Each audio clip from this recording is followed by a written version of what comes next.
Good morning, everyone. Welcome to the airport track on Channel 1 here this morning. Kudos to everybody pulling this together, by the way, too. I mean, this is not the easiest thing to do, and we're going to try to make it as smooth as possible for everybody. It's my pleasure to kick things off this morning. I'm Brian Riesinger. I'm the director of the airport in Grand Forks.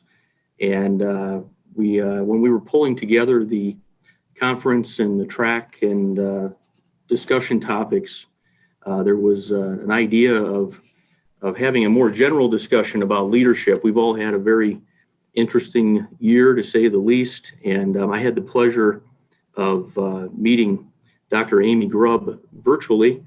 She made a presentation to the AAAE, American Association of Airport Executives, Great Lakes chapter here about a month or so ago, slightly big, but reached out to Dr. Grubb, and she was more than happy to join us this morning to talk about leadership during tough times.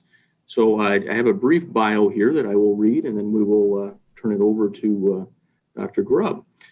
She is an internationally acclaimed speaker who has presented numerous keynote addresses and workshops on leadership, change, working with others, engagement, performance, organizational culture, and storytelling.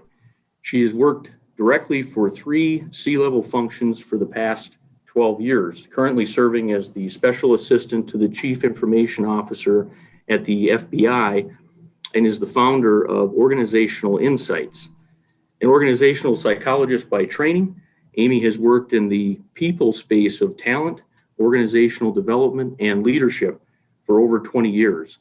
She has served on the Change Management Advisory Board for the American Psychological Association, and is the vice chair of the Bombardier Safety Stand Down Advisory Council. And just before turning it over, I forgot to mention one thing. If you have questions during this presentation, please include them in the chat, and they will be brought up at the end of Amy's presentation. So with that, I will turn it over to you, Dr. Grubb. Thank you, Ryan. I really appreciate it. And I'm very excited to be here virtually. I really would love to be there personally because North Dakota is one of my last 2 states on my list of all 50 states to check off. So hopefully maybe next year we can all be together in person. But my name is Amy Grubb. And as my bio said, I do work for the FBI. That's my day job. And I work for our Chief Information Officer, where I help marry up people and technology and help them understand each other better, which is a really hard problem. But I've spent most of my career working with high stakes positions and all of the people challenges associated with it. As a psychologist by training, I'm really interested in people, and especially people at work, and why they're weird, and how do we get along with each other, and why do we make all of these goofy errors when it comes to interpersonal situations and things like that. And so I'm really happy to be here to talk to you about leadership during tough times. It is not a novel topic. In other words, there have been tough times before, and there have been leaders who have helped people navigate through tough times before, but it's been especially unique the last 12 months. And there's some things that now and in the future might help you and help others kind of navigate the tough times that we're experiencing through leadership. So, as a social scientist, I like to define things before we get going so everybody's on the same page. So the first thing is leadership. What do we mean by leadership? Leadership is the office or position of a leader. It's the capacity to lead or the act or instance of leading. So in a lot of situations, it's not just like being the boss, right? Or it's also just acting as a leader, maybe being as a peer leader, maybe being that person that everybody looks at who kind of gives the temperature of how we should be thinking about things and is that like cool kid in the room. That's a different kind of leader. But ultimately, at the end of the day, when we're talking about leadership, people have different ideas in their brain about what makes a great leader. So I just want to pause for just a second. I want you all to think for a second, what makes a great leader? Probably had a couple adjectives or a couple things come to your mind.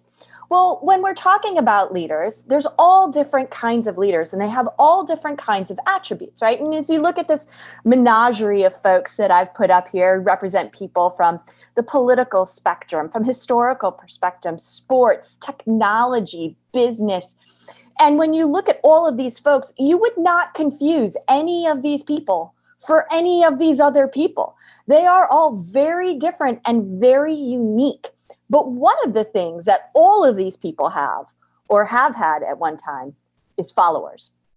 And it's very interesting when you talk to people and you listen to how leaders talk about leadership and then how followers talk about what they are looking for in their leader. And it's really important. There's been a lot of work done in the last few years about leadership in terms of followership and how to foster followers and how to be a good follower even as a leader. Because ultimately, if you don't have any followers, you're just off on a walk by yourself. That's not leading. That's just being off by yourself.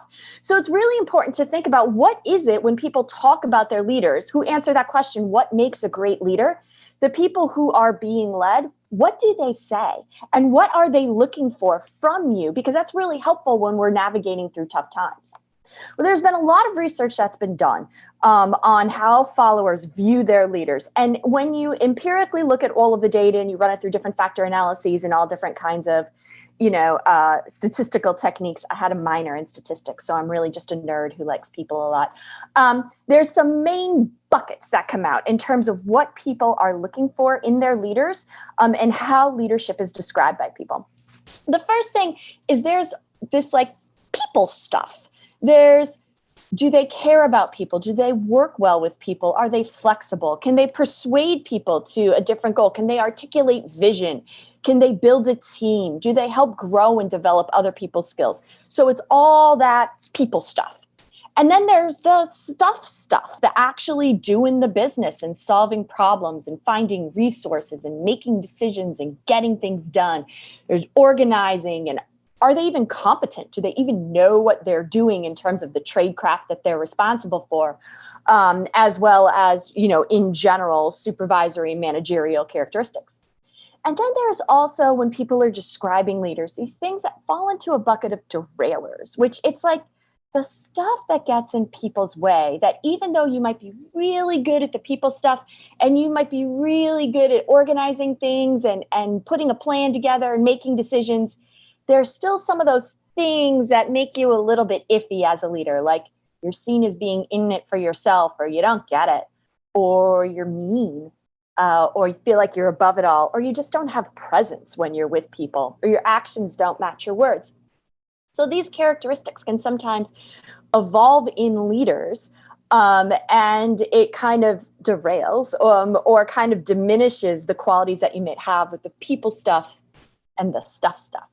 And then there's also the values. And this is a bucket that seems to sort of be overarching for people, or maybe underlying for people in some ways or another, where it's like, this seems to be very important to leaders, and therefore it's important to us. So having integrity, having commitment, having respect for others, being selfless or humility, things like that. And so fundamentally, no matter who you speak to out there, usually these are the buckets of stuff that people talk about when they talk about leaders. But the title of the talk is Leadership in Tough Times. So we probably also need to define the word tough. So when you look up the word tough, there's a number of definitions, and they kind of fall in a couple different categories. There's sort of threatening, dangerous, or harsh. There's being difficult, a demanding or challenging situation. There's something that's rigid or inflexible. And those all kind of sound scary. They sound like angry words, and they're kind of like things happening to you. But then there's that fourth definition that really popped out when I was looking this up. And it said strong, resilient, or independent. And it's sort of like there's like the tough that's happening to you, and then there's the tough that you can be as a leader. And so I thought that that was a really neat kind of juxtaposition of the different definitions of tough. And what we're going to talk about today in terms of tough times is how you as a leader can be the number 4 tough there, the strong, resilient, and independent, because that's what people are looking for during times that are threatening, dangerous, demanding, rigid, or inflexible. And the reason why we want to talk about that, and the reason why we want to sort of think about how do we rise above and how do we like be tough when it's tough times, the thing that makes times tough right now is wired into you. So no matter what challenge you are facing, COVID is a big challenge right now, and we're all facing that. But you have faced tough and challenging times before. You have.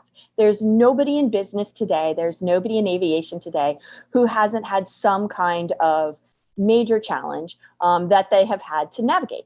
And the reason why things, when they change and change significantly, are seen as so tough and so demanding is because it's hardwired into us. Our brains are lazy. Our brains don't like to work particularly hard. Our brains like to conserve energy. And so our brains, when they are faced with something that is different than what they're used to, it's seen as a challenge and it is seen as hard. And now it has to work. It has to do more stuff. And your brain gets very sassy about it. It doesn't like doing that. And that's why you have that experience of, oh, this is hard because it's different. Our brains are happiest when things are consistent, when they are predictable, because we don't have to work as hard. We don't have to figure out how to navigate this. Like think about when you used to go to a restaurant in the before times. You would go in and you are seated at your table and you get a menu and they get your drink order and then they come back with your drinks and then you order your food and then your food comes and then the waiter comes as you're putting food in your mouth and asks if everything's okay. And so you kind of mumble and things like that. But like there is a rhythm and a predictability that you have to think about. Well, ordering food nowadays is a little bit different and going to restaurants nowadays is a little bit different and your brain has to work a little bit harder and it doesn't like that. So your brain likes things and it's happier when things are consistent. That's not a tough time. Also, your brain likes to be comfortable and it likes your body to be comfortable. And so brains don't really try to change or navigate things when they're comfortable. And they like things to be simple because, again, it doesn't have to work as hard moving forward. Well, that is not what our situation has been over the last 12 months. And I have the picture of the coronavirus here. It's a metaphor. So I'm not saying because of coronavirus, but I'm saying as the metaphor for tough times right now, we're going to use the picture of coronavirus. And what we have been experiencing is something called VUCA. And for those of you who have been reading leadership books and things like that as a hobby over the last few years, VUCA is probably a term that you have seen in the past. And it stands for volatile, uncertain, complex, and ambiguous. And basically, it describes disruptions. It came from the US Army. The Army actually was studying in the early 90s. What is it that makes it easier to overthrow a government? Like, how do we become more successful at doing that or overthrowing or creating disruption or turmoil for people? And they found that when situations were volatile, uncertain, complex, and ambiguous, it drove people nuts and it created chaos and it made it easier to get rid of leaders because they couldn't control the situation particularly well.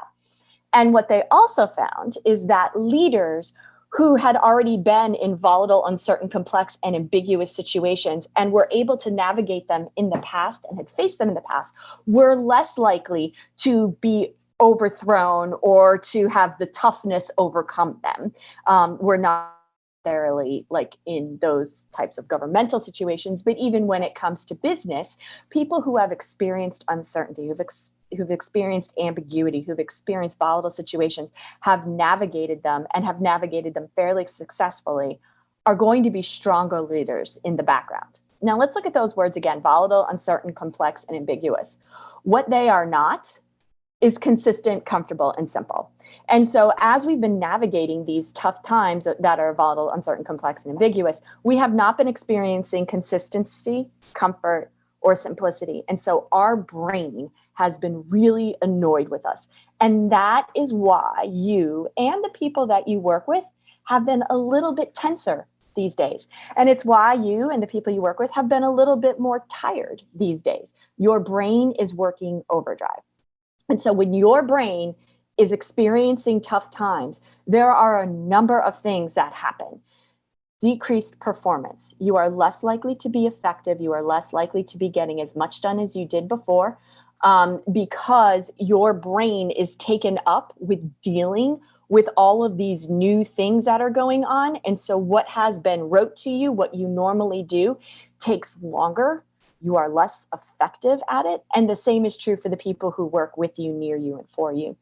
There's an increased vulnerability that people are experiencing right now and in general during tough times. When you are in a new situation, you don't know if you're going to be successful. You might be found out that you're not actually as good as you think you are, or as other people think you are. And that makes people feel a little bit more vulnerable. And when people feel a little bit more vulnerable, your brain goes to its more primal instincts and gets a little defensive. And that's why people are a little bit shorter with each other during tough times. It's why you yourself might find yourself snapping a little bit. You feel like a little bit more vulnerable because you don't have that predictability and you don't know if you're going to be able to get through this tough time. There's an emotional exhaustion that also happens because your mind is constantly racing. It's using that energy all the time. And it's not just you, it's everybody else. So that idea of Zoom fatigue, that idea of meeting fatigue, that idea of like people have just been expressing that they are just tired all the time, but they don't really know what they've been doing because they haven't been as effective in their performance and stuff like that. It's because your brain is constantly trying to make sense of what's going on. And the folks who work with you and for you, their brains are doing the same thing.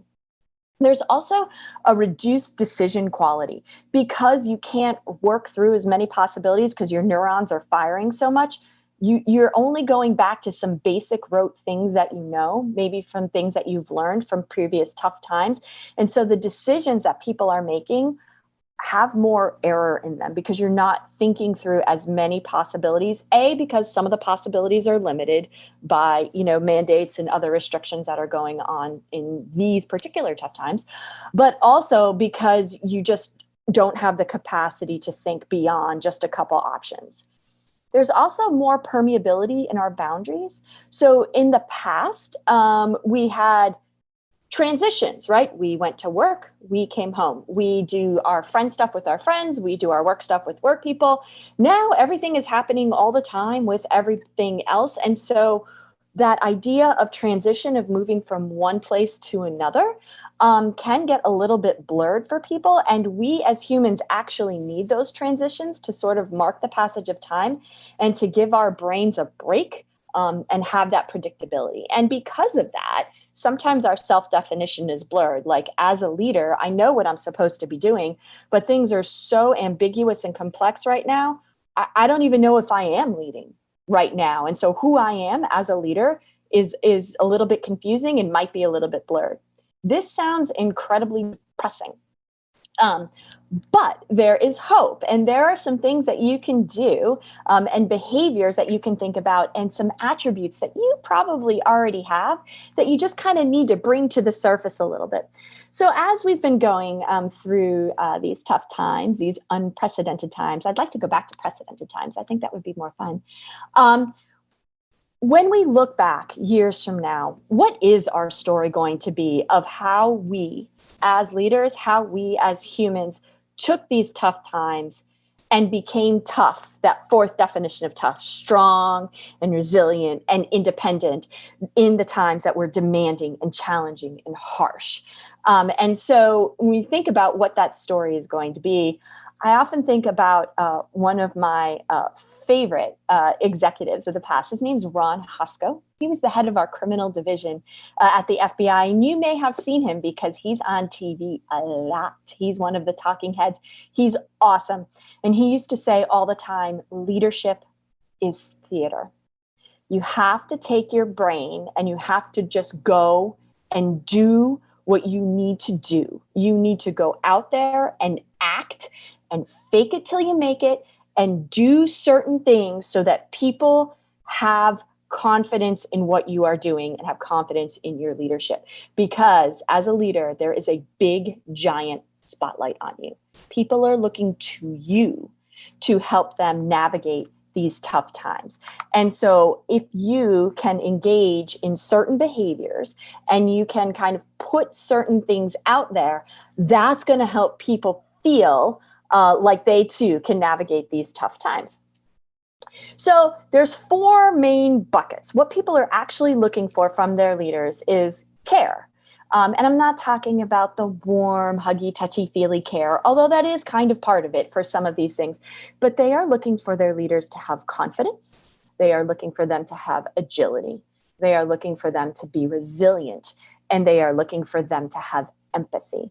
And if you think about it and think about your bosses and your leaders, you'd like to see them to be confident. You'd like to see them to be agile or have some flexibility. You'd like them to be strong and be able to face these sorts of things. And you'd like them to kind of get that you're also a person too, and you're navigating some challenges and you might not do as well as you think. So let's dive into those a little bit more. So when it comes to confidence, there's a couple things that I recommend that you think about doing or showing so that you can have that confidence. People can see you as confident and you yourself can feel confident. The first is declare the state of toughness. When things are hard, say it out loud, like, wow, this is really tough. I had a boss one time who would say, like, just declare it broken, declare it dead, declare it sucky, and move on. But what does that do? When you put it out there and say, this is really hard, or this is tough, or we don't know what's going to happen next, but here is what I do know, people get that you see that this is actually tough, that this is actually a challenge, and that you're not ignoring the situation in front of you, because people actually might question that a little.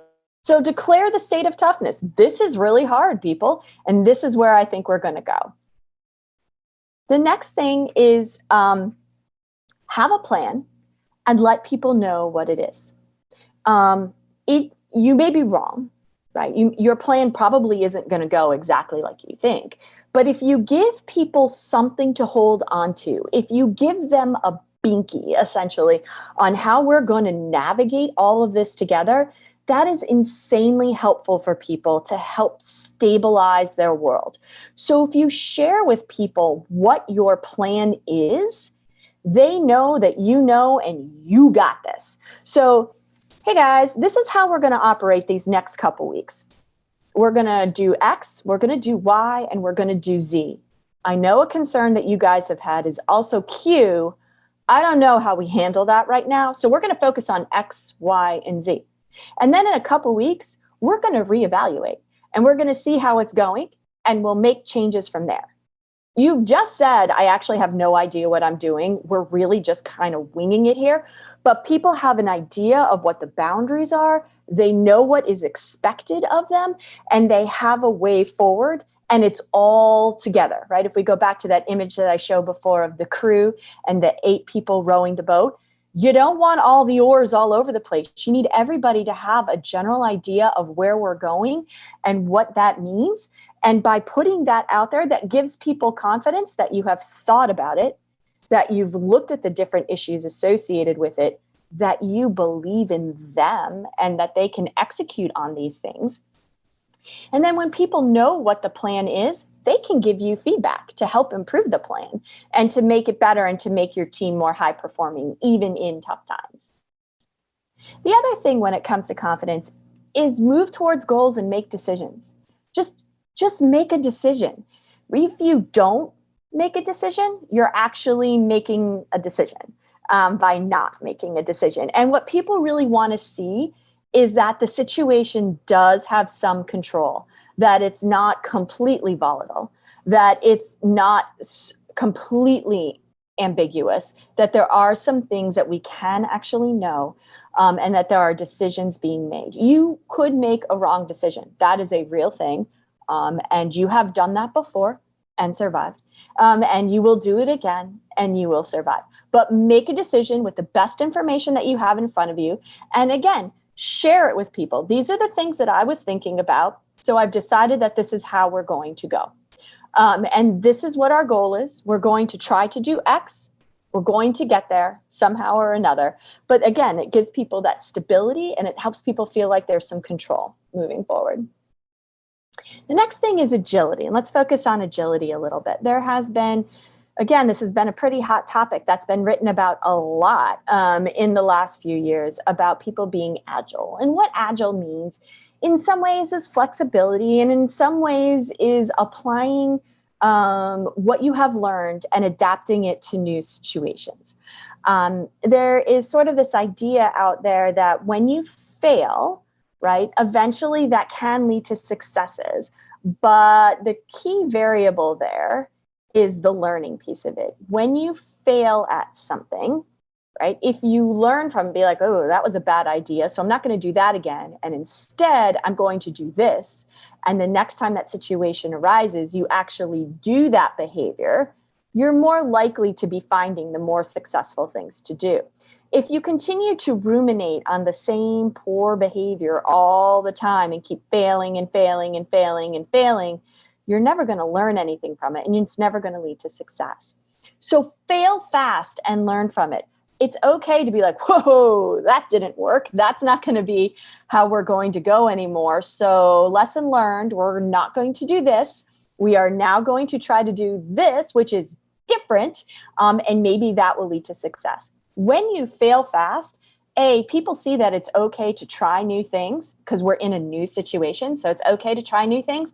And it's okay to mess up as long as you learn from it.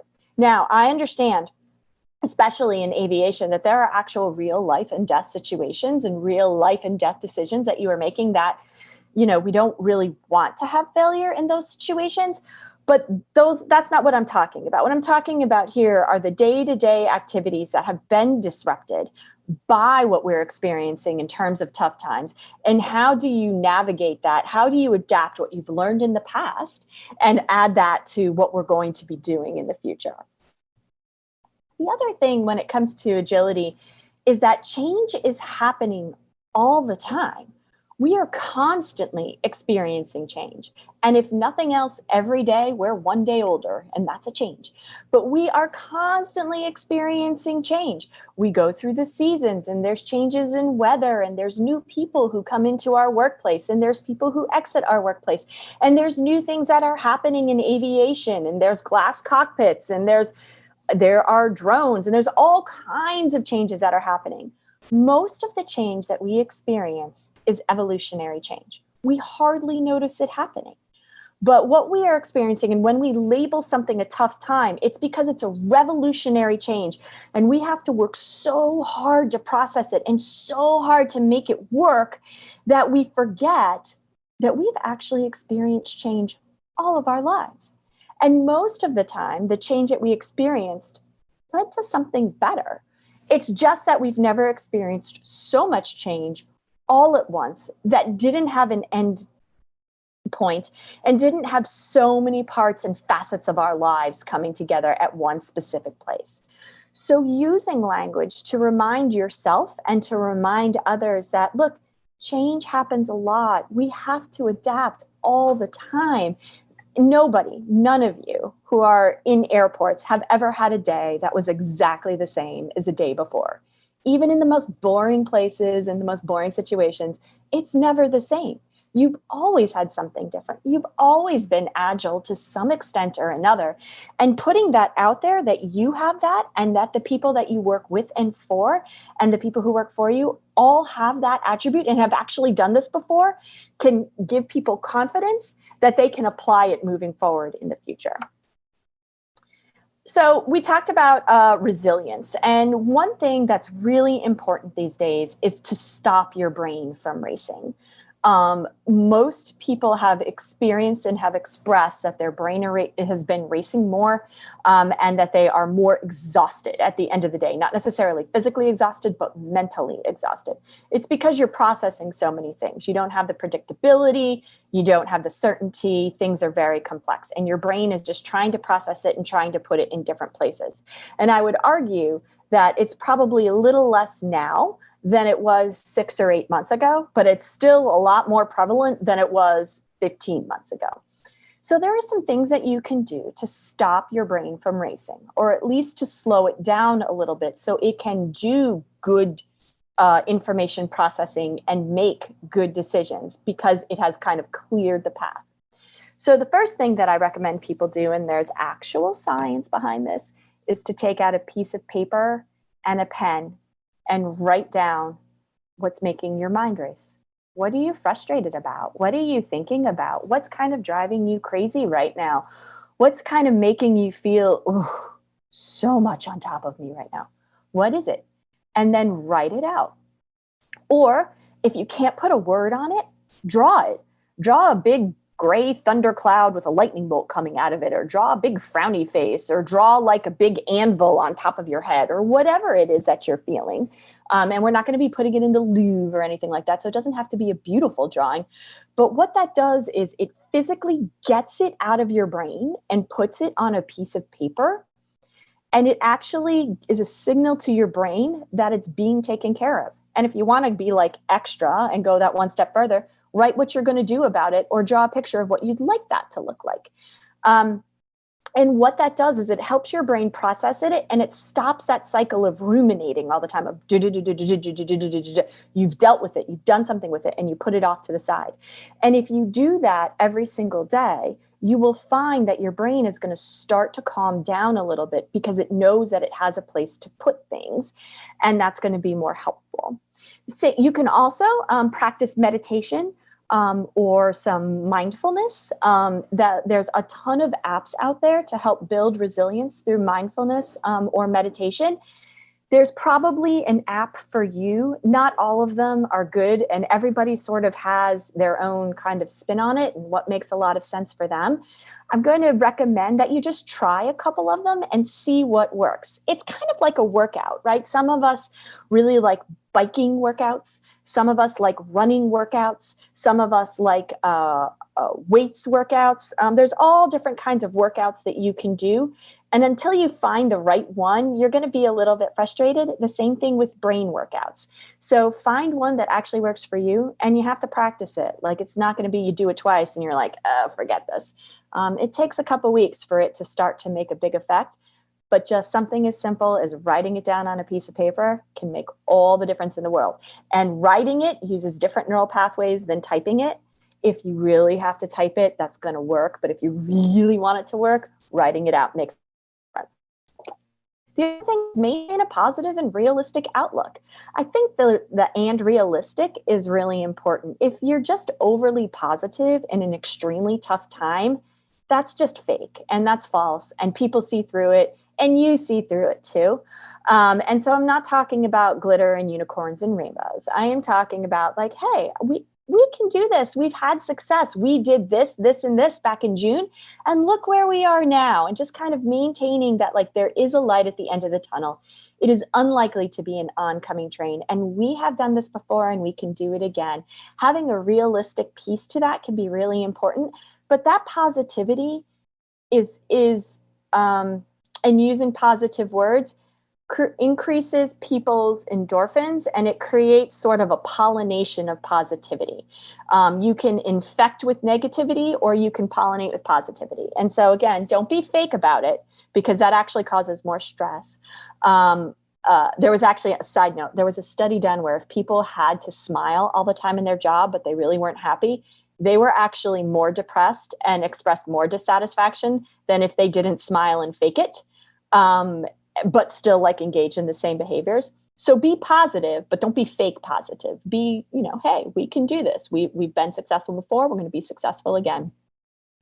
And then finally, there is something to the mind-body connection, and you physically have to take care of yourself and others. As a leader, people need you to be present. And so you need to take care of yourself, and you need to stay healthy, and you need to exercise, and you need to eat right, and you need to not be relying on your friends Merlot and Chardonnay to get you through the day. You need to actually physically take care of yourself, because as a leader, people are looking to you to take care of them. And if you're not taking care of you, you're not going to be there to take care of them. So you need to keep your health, you need to keep things moving forward, and you need to physically get enough sleep and take your vitamins and exercise and all of those things, because your brain isn't going to work particularly well if your body's not working very well. Finally, we'll move on to empathy, and sort of the people side of how to think about navigating through tough times. One of the things about navigating through tough times is that people just want to be heard. People want to put it out there how they are feeling, what their experience is, because it is new and novel to them, and it is hard. And if they keep it all inside and they don't put it out there, it just festers, just like we were talking about drawing or writing or things like that. People just want to be heard.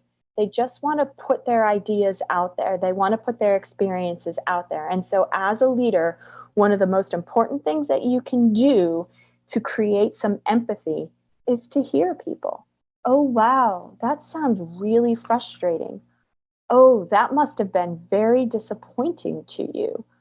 Oh, you must have been so excited that that happened.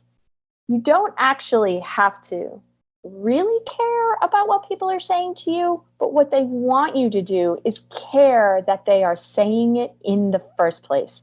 And that's really important to them. So take the time, and it is exhausting to listen to people. It's what I do every day for hours on end, is listen to people. It can be really tiring. But when you're hearing other people articulate things and you have the opportunity to say it back to them, and for them to kind of walk away like, oh, I got heard, there's a really cool feeling that happens there. And it boosts up endorphins and things like that. So be present and let people talk and let people express themselves. They don't necessarily want you to solve their problem.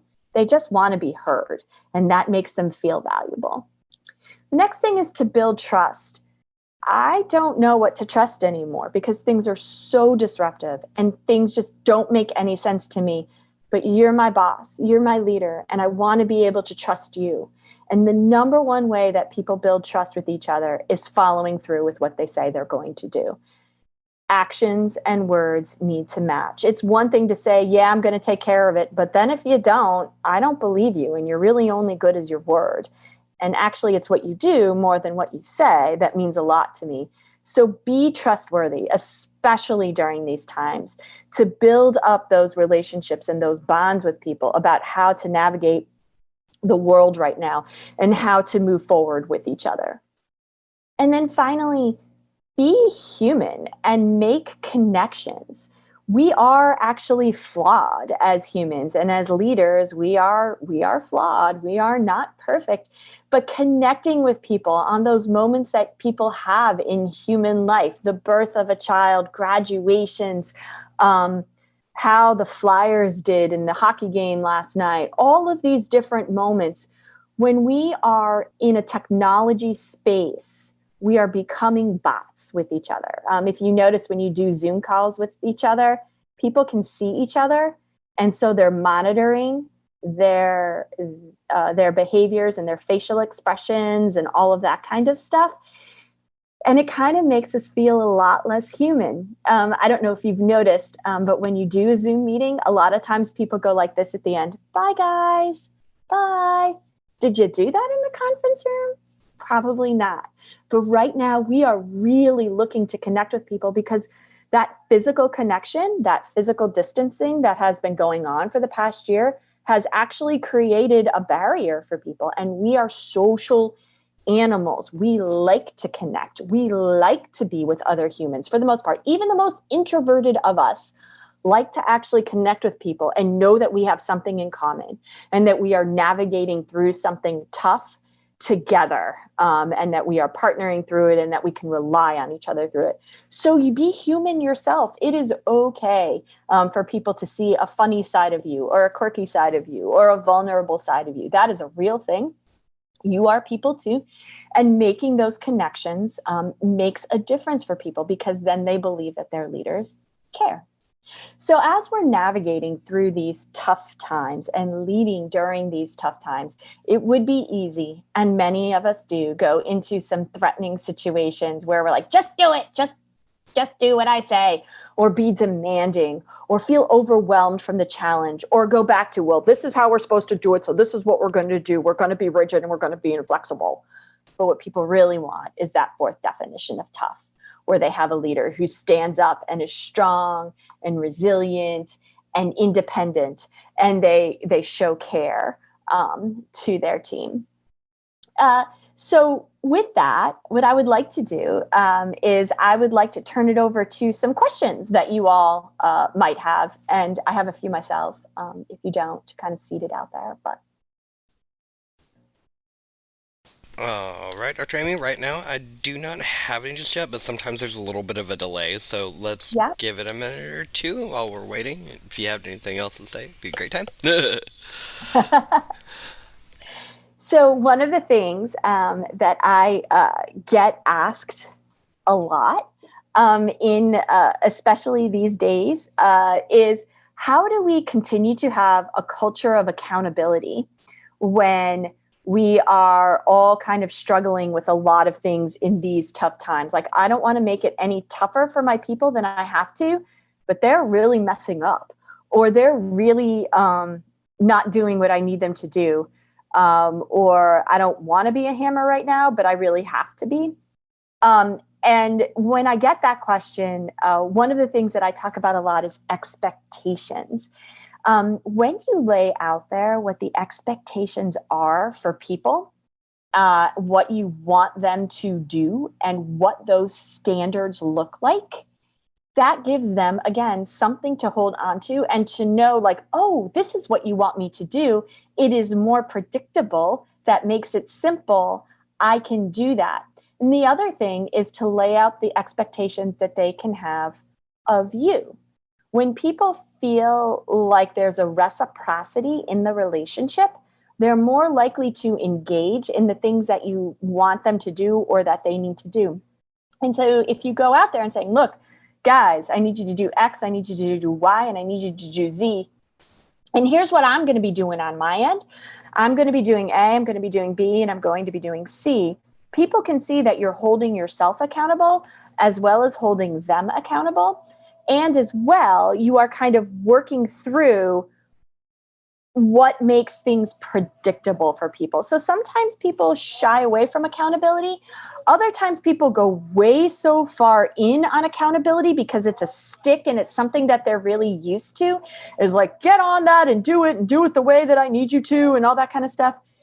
Doing it in a way that you're setting expectations and for yourself and for other people, that can be really helpful as you are navigating tough times, because like I said, it gives people something to hold onto and something that's predictable.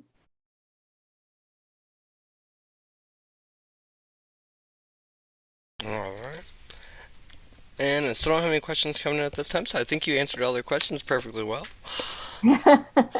All right. Austin, maybe if I can just put one out there in case anybody else is typing them in, maybe I can just verbally give a question here to Dr. Grubb. You mentioned leaders need to make decisions, and there's a real balance there sometimes between building consensus, getting information from multiple sources, making the right decision. But other times you need to make a quicker decision. And so it can be a real specific challenge, I think, for leaders in that. Can you speak to that and maybe what your experience has been or how you've counseled people in those kinds of situations? Yeah. There's nobody out there who knows everything and understands the entirety of the landscape in front of them. And so there is something to be said for gathering information from other people to know what are the variables that are affecting the decision that we're making here, and what are the different options out there. And if you as the leader are the only one generating it, you're only doing it from your optic, and you may miss a few things and you may miss some blind spots. So there is value to asking people about, what are they looking for? What are they thinking about when it comes to this challenge or this situation? And then when you make the decision, it's very rare that you make a decision and you have all of the information, because then it wouldn't be a decision. You just go, right? Like, you know everything and everybody knows that this is the right way to go. When you're making a decision, odds are there's probably a couple people who aren't necessarily interested in that decision, may not like that decision, may be overly impacted by that decision or under impacted by that decision, and or the decision may adversely affect them. One of the things that's really important when it comes to decision making, and especially the communication thereafter, let's talk about the making the decision first. First is, don't let the quality of the information and the messenger of the information become too intertwined.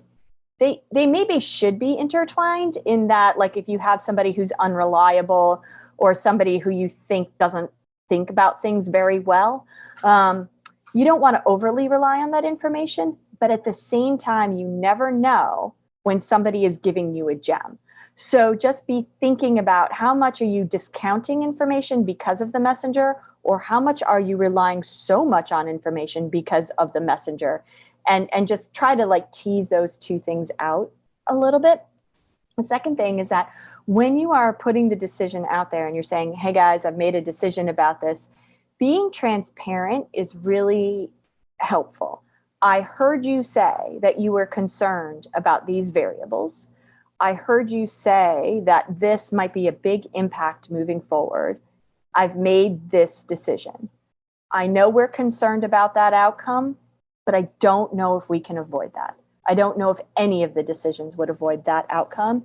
And instead, what I think is really important is that we move towards this action, because at least it gets this done, and this done, which you also put out there. Because again, if people are heard, it at least you thought about what they said. They may not agree with you, and reasonable minds can disagree on what the right course of action is. There are very few things out there that there's only one way to do it.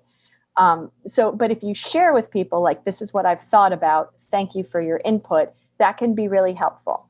Now, doing input or trying to get buy-in just for the sake of that's fake, and people can see through that. But if you give back to them what they gave to you and show that you deliberated over it, that can be very helpful, even especially with unpopular decisions. So you don't necessarily have to go out and ask everybody and their brother what they think about something. And in addition, there's something to be said for putting options out there.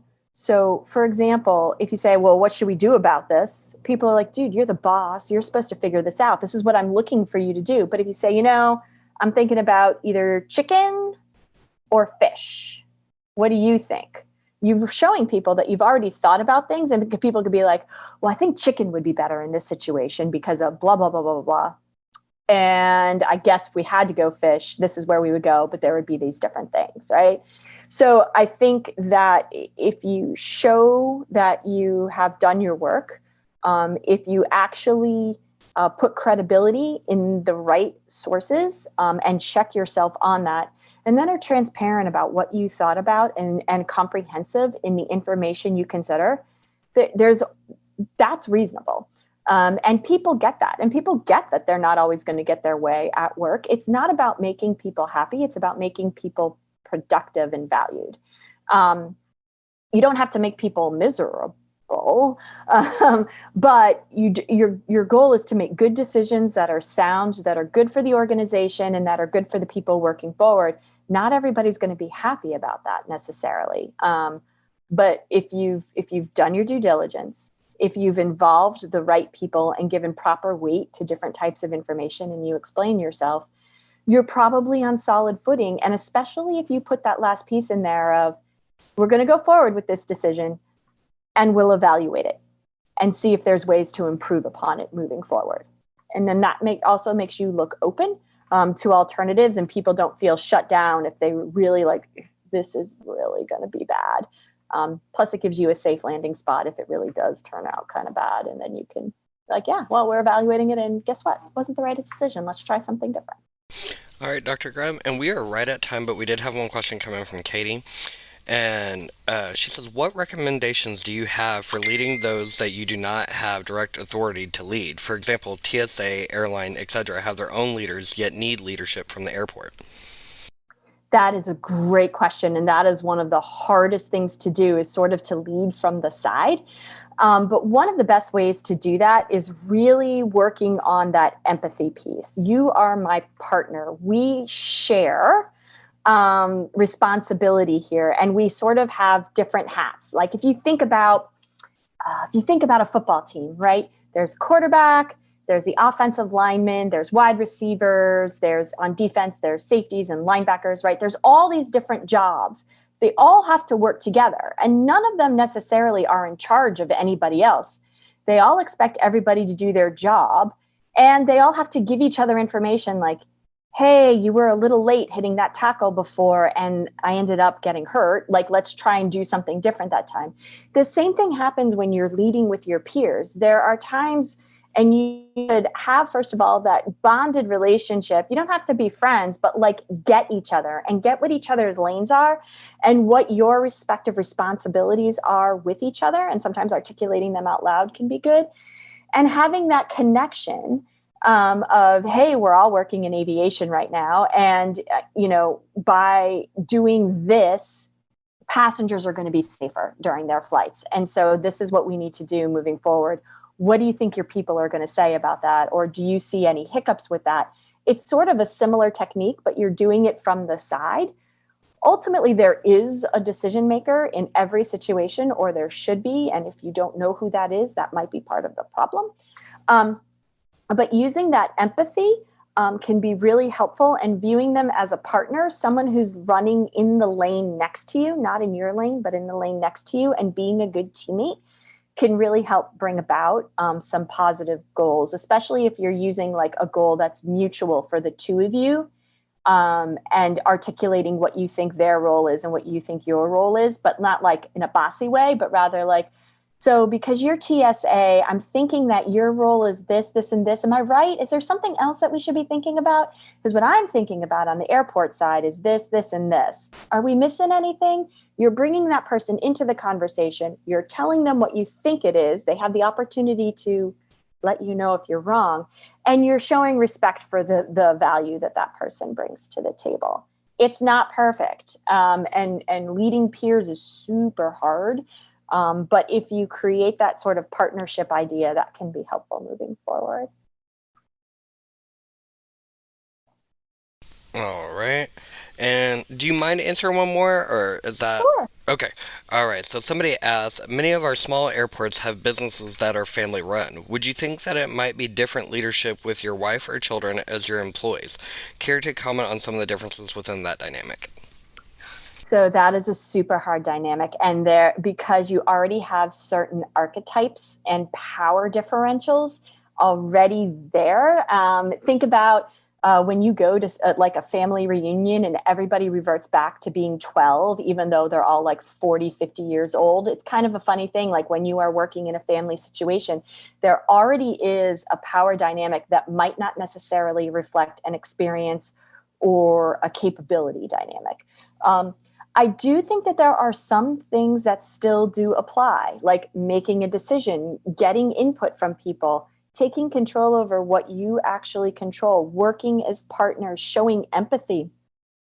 When the younger generation is coming up and moving, maybe taking over for the older generation, that can feel really weird. That's really odd. And that feels a little uncomfortable. And so empathizing with why that might feel uncomfortable could be something. If you have an overachieving brother and you have a slacking brother and they just like don't play well together, like that's the family dynamic. Should that be the business dynamic? And maybe even like calling that out a little bit can be helpful. And then thinking about theater, right? When you're at the airport, these are our costumes. This is who we are as characters. When we go back home, this is who we are. This is our costumes. This is our theater. This is who we are as characters. There has been actually a lot of work done on family-run businesses and the dynamics there.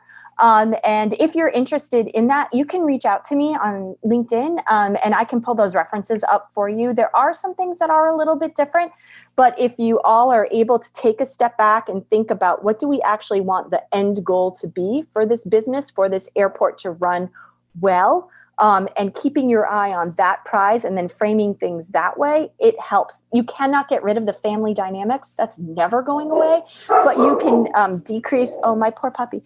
You can decrease how strong they can be in situations when you define the goal as something very business, something very operational. Again, not perfect, but it does help a little bit. All right, and that was all the questions I have for you now.